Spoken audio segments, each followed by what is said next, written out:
Bonjour et bienvenue, voici notre tour d'horizon économique, géopolitique et boursier. Nous sommes le mercredi 30 mai et pour comprendre comment tourne la planète finance, c'est sur la bourse au quotidien et nulle part ailleurs. Et l'épisode du jour s'intitulera « Ça serait un désastre !»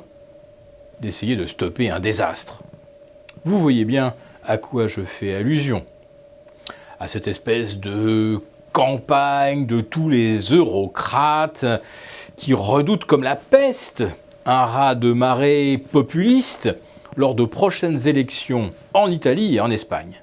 Or, il y a un petit scoop, c'est que pour l'Italie, les prochaines élections pourraient avoir lieu non pas à l'automne ou en janvier 2019 au plus tard, c'est ce qu'avait indiqué le président Mattarella, non, ces élections pourraient se tenir en juillet.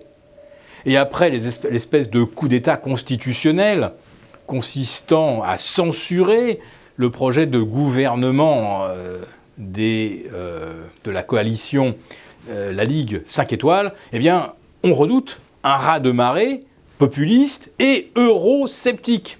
Or, l'euroscepticisme, c'est la seule opinion littéralement interdite en Europe. Vous pouvez manifester votre opposition aux migrants, vous pouvez manifester ou non votre soutien à la Russie.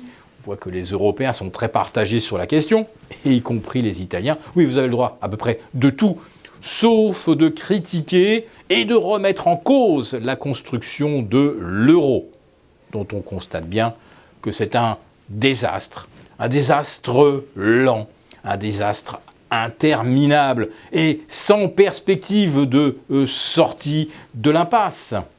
Parce que avec un euro qui correspond, si vous voulez, à une chaussure de 42 pour tous les Européens, eh bien, il n'y a pas moyen. Il y a ceux auxquels le 42 convient, et puis il y a ceux qui sont soit à l'étroit, soit qui flottent, et qui n'arrivent de toute façon pas bien à marcher.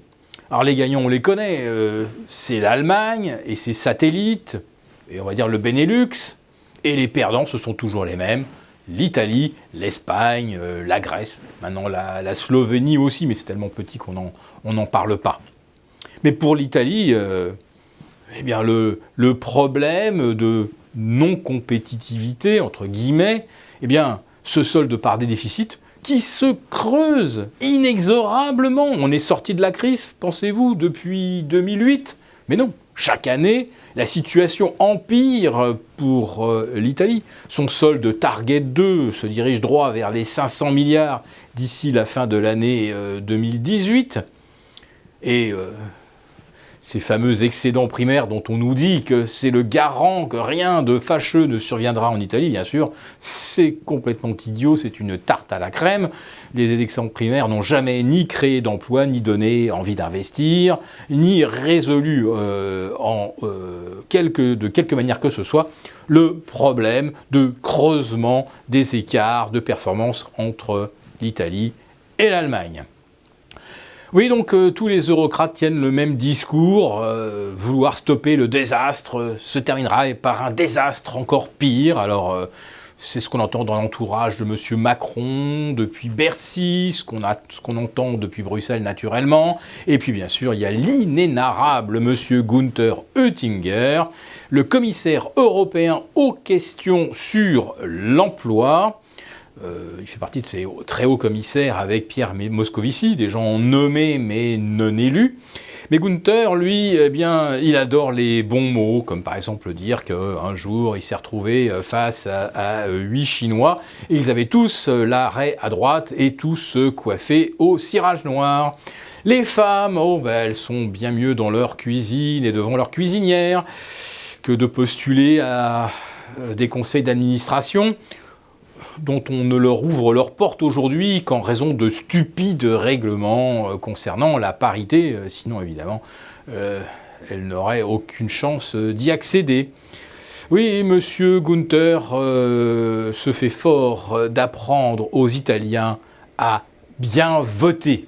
C'est-à-dire d'arrêter de voter pour des gens complètement stupides, enfin en tout cas qui ont le projet complètement stupide d'essayer de sortir leur pays des désagréments dans lesquels les enferme la construction actuelle de l'Europe.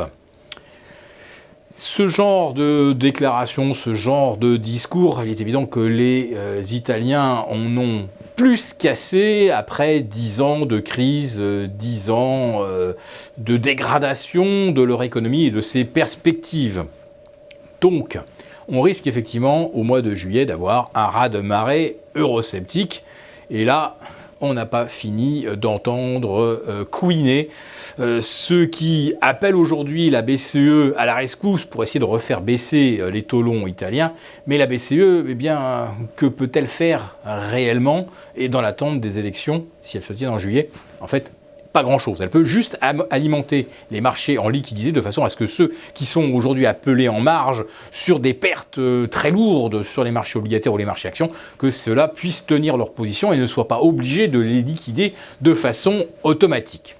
Alors c'est vrai qu'hier, l'envolée des taux italiens vers 2,70 pour le 2 ans, il vient de 0,45, c'est dû à des débouclements automatique, il n'y a pas de raisonnement économique derrière tout ça.